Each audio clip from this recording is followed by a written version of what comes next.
तेलंगाना देखी न्यूज़ में आप तमाम के खैर मकदम में बढ़ते हैं। खबर की बारे में खदीम शहर हैदराबाद में रैश ड्राइविंग के कई मामला सामने आते रहते हैं। इस सिलसिले में बताया गया कि ऐसा एक वाक़यात खदीम शहर हैदराबाद में पेश आया, जहां पर कार सवार और बाइक पर जाने वाले एक दूसरे से भिड़ गए, जिसके नतीजे में आज बंडलागुड़ा इंस्पेक्टर देविंदर ने दोनों पार्टियों के अफराद को गिरफ्तार किए जाने की तलाशी से वाकिफ़ करवा।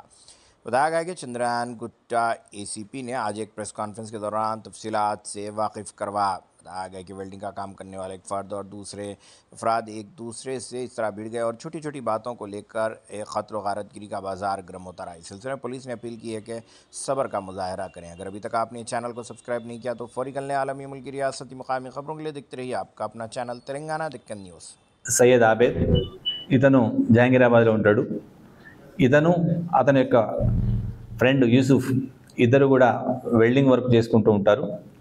అయితే యూసుఫ్కు తన కంట్లో కొంచెం వెల్డింగ్ చేస్తున్నప్పుడు చిన్న ఇంజురీ అయితే దాన్ని చూయించుకోవడానికి చెప్పి సాయంత్రం ఆషమాబాద్కు వెళ్తుండగా సవేరా హోటల్ దగ్గర రోడ్ యూటర్న్ తీసుకుంటుండగా అదే సమయంలో ఒక ఫార్చునర్ కారు TS08 FR 0567 అనేటువంటి డ్రైవర్ కారుని అతివేగంగా నడుపుకొని వచ్చి ఈ యొక్క మోటార్ సైకిల్కు డాష్ చేయడం జరిగింది. లైట్గా డాష్ చేయడం వల్ల అతను ఆబేద్ అండ్ యూసుఫ్ కింద పడిపోవడం జరిగింది. అప్పుడు ఈ మోటార్ సైకిల్ మీద ఉన్నటువంటి ఆబేద్ యూసుఫ్ కారు నడిపించే అతన్ని చూసుకొని బండి నడిపించాలిగా, నువ్వు అలా నడిపిస్తే ఎట్లా అనేది ఒక హిందీలో తుమ్ దేఖ్కే చలానా బ్రేక్ మార్ సక్తేనా అని అనేసరికి ఇద్దరి మధ్యన వర్డ్స్ ఎక్స్చేంజ్ కావడం జరిగింది. ఆ తర్వాత ఆబేద్ తిరిగి యూటర్న్ తీసుకొని వెళ్ళిపోతుండగా వెనకాల నుండి ఈ కారు నడిపించేటువంటి వ్యక్తి జకీ కారుని వెనక నుంచి తీసుకుని వెళ్ళి మేరకు క్యూ గాలిదేవులకు నన్ను ఎందుకు తిడుతున్నావు అని చెప్పేసి,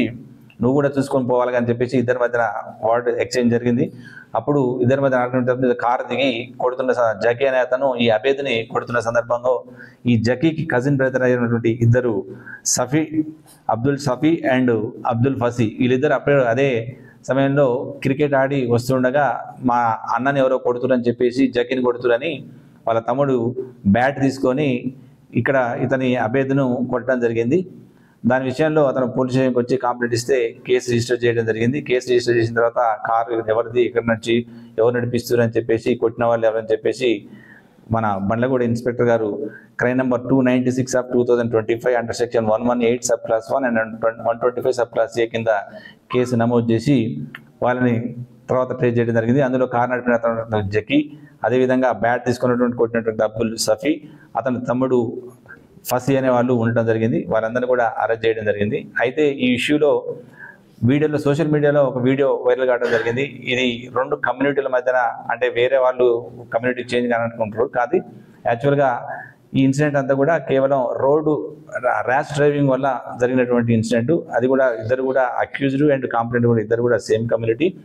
అయితే ఇందులో జరిగినటువంటి పొరపాటు ఏంటంటే, ఎవరైతే ప్రమాదానికి గురవుతారో అతను అని 100 డైల్ కానీ 112 కానీ కాల్ చేసి ఇమీడియట్గా పోలీస్ అటెండ్ అవుతారు. అయితే ఇందులో చట్టాన్ని చేతిలో తీసుకొని వాళ్ళు కొట్టడం అనేది చాలా తప్పు. దీని విషయంలో ఫర్దర్గా ఎలాంటి సెక్షన్లు అప్లికేబుల్ అయితే ఇవన్నీ కూడా కేసు నమోదు చేసి వారి మీద యాక్షన్ తీసుకోవడం జరుగుతుంది. అయితే పత్రికాముఖంగా ఈ ప్రెస్ ద్వారా తెలియజేసిన పబ్లిక్ ఏంటంటే, ఎవరు కూడా చట్టాన్ని తమ చేతిలోకి తీసుకోవడానికి అర్హులు కారు. ఎవరైనా చట్టాన్ని తమ చేతిలోకి తీసుకున్నట్లయితే వారిపైన తదుపరి చర్య అనేది కఠినంగా ఉంటుంది. ఇది తప్పగా ఏదైనా కావాలి అంటే పోలీసుకు ఇంటిమేషన్ ఇస్తే పోలీసు ఎవరిపైన తప్పు చేస్తారో వాళ్ళ మీద యాక్షన్ ఉంటుంది.